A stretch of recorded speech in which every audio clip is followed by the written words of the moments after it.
La relation avec Dieu, ce n'est pas seulement un ensemble de règles et de préceptes qu'on obéit comme ça, comme des règles. Ah, il faut évangéliser. Ah, il faut aimer, on aime. Ah, il faut faire ça, on fait. Non. Tout doit partir d'une intimité avec Dieu. Tout part d'une relation personnelle avec Dieu. Tout part d'une communion avec quelqu'un. J'évangélise parce que j'ai une communion avec quelqu'un qui lui aime les âmes et qui prend du plaisir à ce que j'aille chercher ces âmes qui sont perdues. J'aime mon prochain parce que j'ai une communication, une intimité. Parce que des fois, aimer peut être qu'une règle. Les gens, on voit quelqu'un, ah, il faut l'aimer, on va lui offrir un cadeau. Ah, mais il faut l'aimer, on va le soutenir.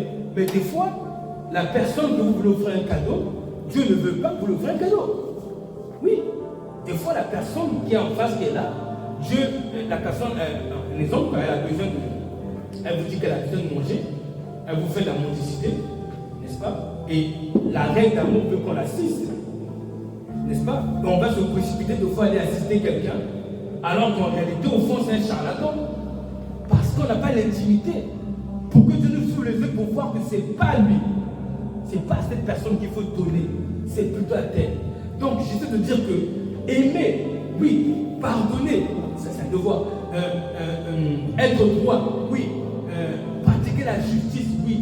L'honnêteté, oui. C'est bien. Mais pas comme des règles et des préceptes seulement qu'on a donnés. Mais comme voulant, comme avec l'intention de vouloir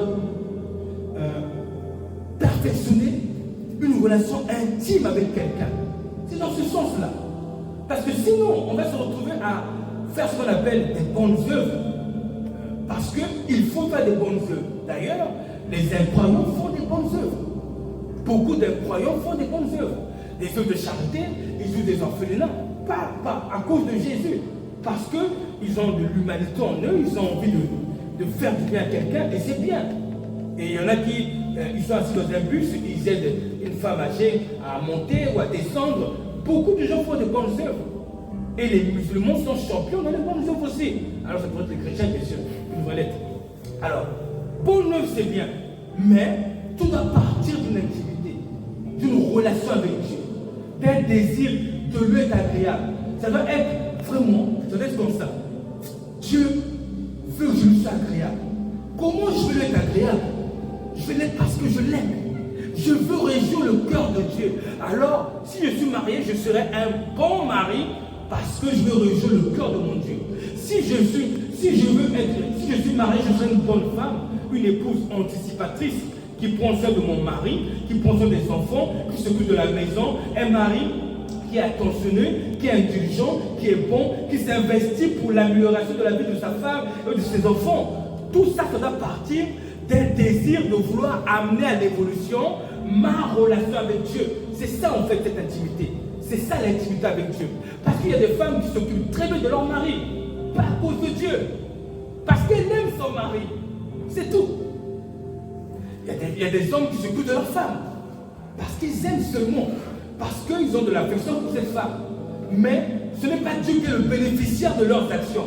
C'est leur désir de vouloir faire du bien à leur femme qui les pousse à faire des bonnes choses pour garder la relation. Mais ce n'est pas ça l'amour de Dieu.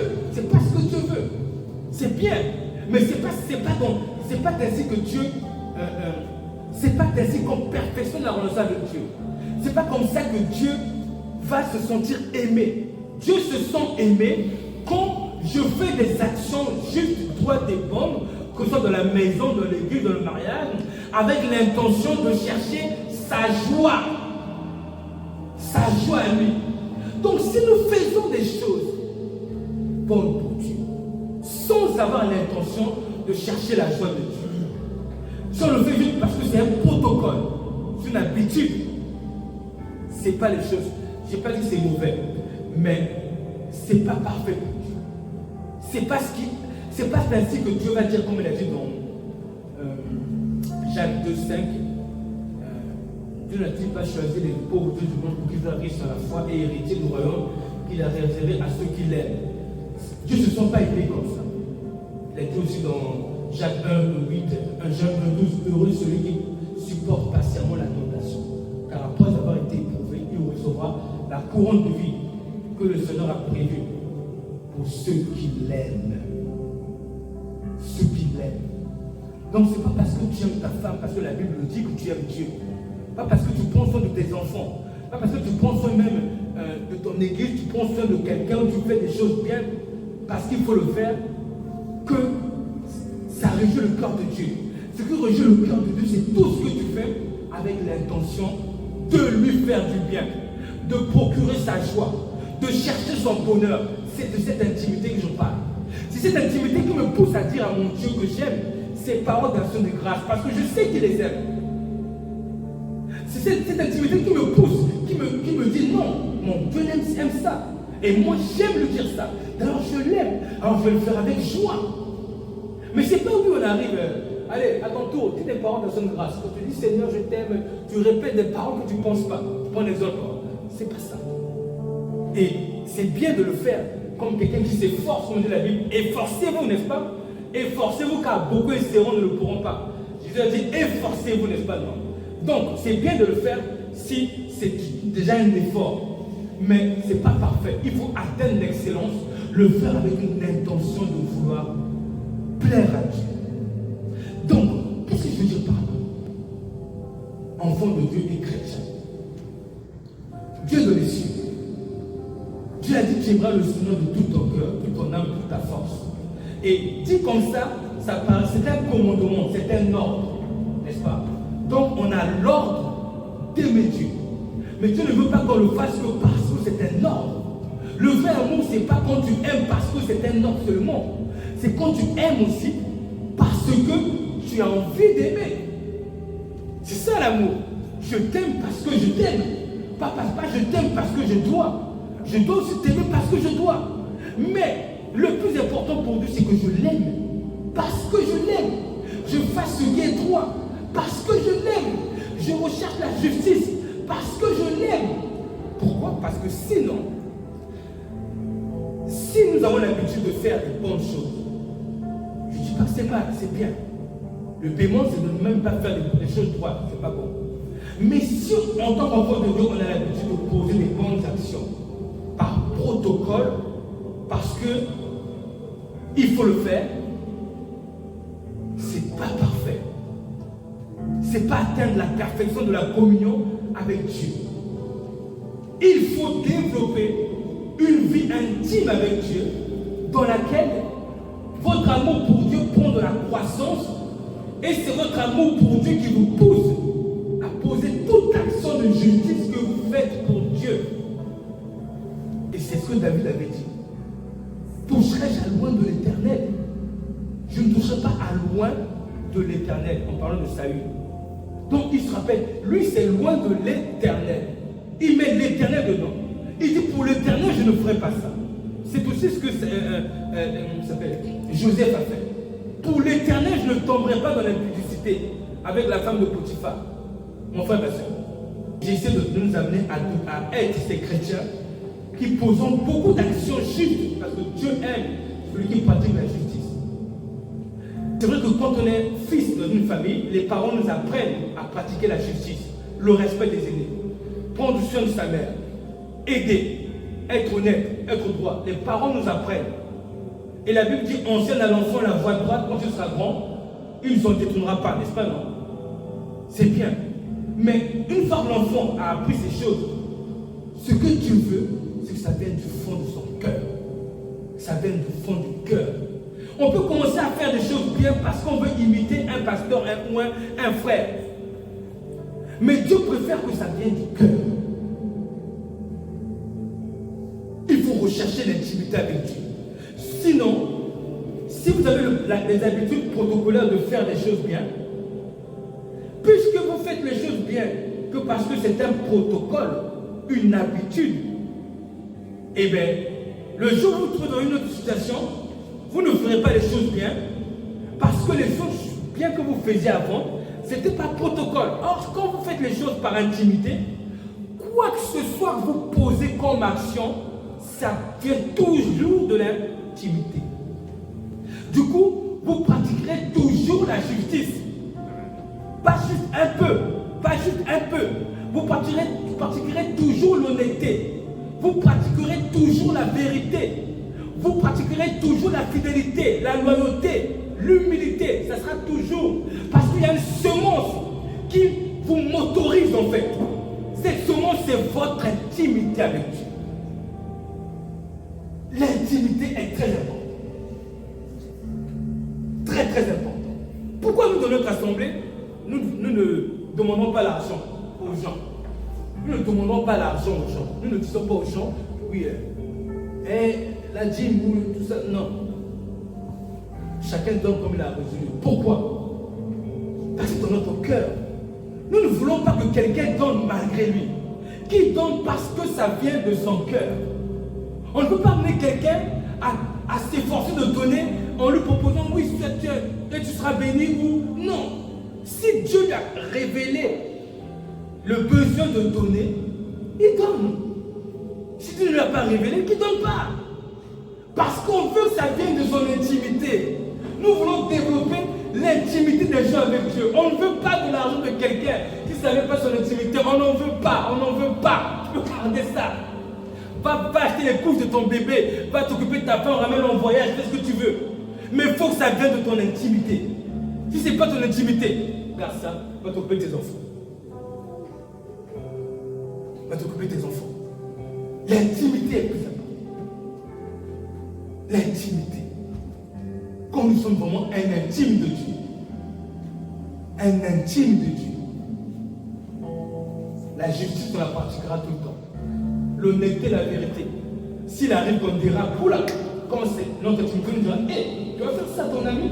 Tu vas faire ça à ton père bien-aimé? Tu vas faire ça à ton Dieu? Excuse-moi le terme. Excuse-moi le terme. Tu vas faire ça à ton Dieu chéri? Tu vas faire ça à ton Dieu que tu chéris là? Vous vous rappelez ce qu'il a dit? C'est avec jalousie que Dieu chérit l'esprit que nous a donné. Donc Dieu chérit son esprit. Une sorte d'amour entre Dieu et son esprit. Dieu le chérit. On doit chérir nous aussi la relation avec l'esprit. On doit le privilégier. On doit j'ai pas le terme. On doit le diviniser, la relation avec le Saint-Esprit. On doit l'élever au sommet des choses les plus importantes de notre vie. C'est ça l'intimité. Et du coup, de par là, comment je vais poser une action qui va blesser mon bien-aimé, le Saint-Esprit que j'aime? Comment je vais pouvoir faire une chose que je sais qui blesse mon ami fidèle, mon Seigneur, Dieu que j'aime tant? Tu ne peux pas pécher. C'est pour ça qu'il dit que celui qui est né de Dieu ne pratique pas le péché. Tu ne peux pas pécher. Tu ne peux pas pécher volontairement comme ça. Tu ne peux pas. Tu ne peux pas. Parce que l'intimité te garde. L'intimité te tient. Mais pourquoi on pêche beaucoup? Pourquoi les gens se trouver en train de fouter ou cela? Parce que c'est l'intimité. Dès qu'on est en colère, l'intimité, on jette ça à la poubelle. L'amour de notre Père, la relation, le privilège de la joie de notre Dieu en nous. On est en colère, nos illusions nous emportent. On ne pratique plus la justice comme on le pratiquait avant. Parce que les émotions ont remplacé l'amour de Dieu.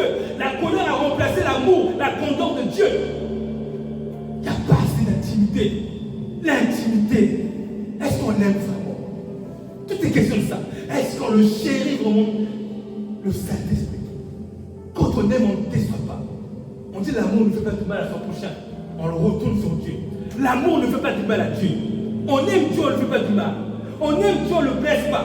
On aime Dieu, on ne le déçoit pas. On aime Dieu, on n'oublie pas de lui être agréable. On n'oublie pas. On ne peut pas oublier. Quelle femme peut oublier le jour de son mariage?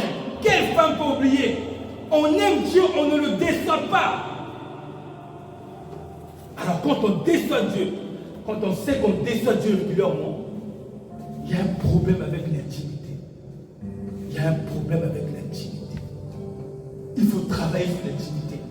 Il faut prier pour aimer Dieu davantage.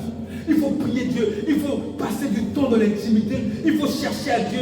Il faut chercher à devenir son ami. Il faut le chanter. Il faut le louer. Il faut apprécier les moments où vous êtes seul. Il faut avoir des temps où, c'est pas pour moi, les enfants vont dormir. La femme, allez, tout le monde va dehors de votre livre, machin. Moi, j'ai besoin d'une heure avec mon Dieu, seul à seul. Eh oui, il y a un temps pour être avec sa femme et ses enfants, mais il y a des temps où vous êtes réservé à votre ami intime. Sauf si on ne le voit pas comme un ami intime, sauf si on ne le voit pas comme un trésor, mais c'est normal qu'on pêche beaucoup. On ne le voit pas comme un trésor.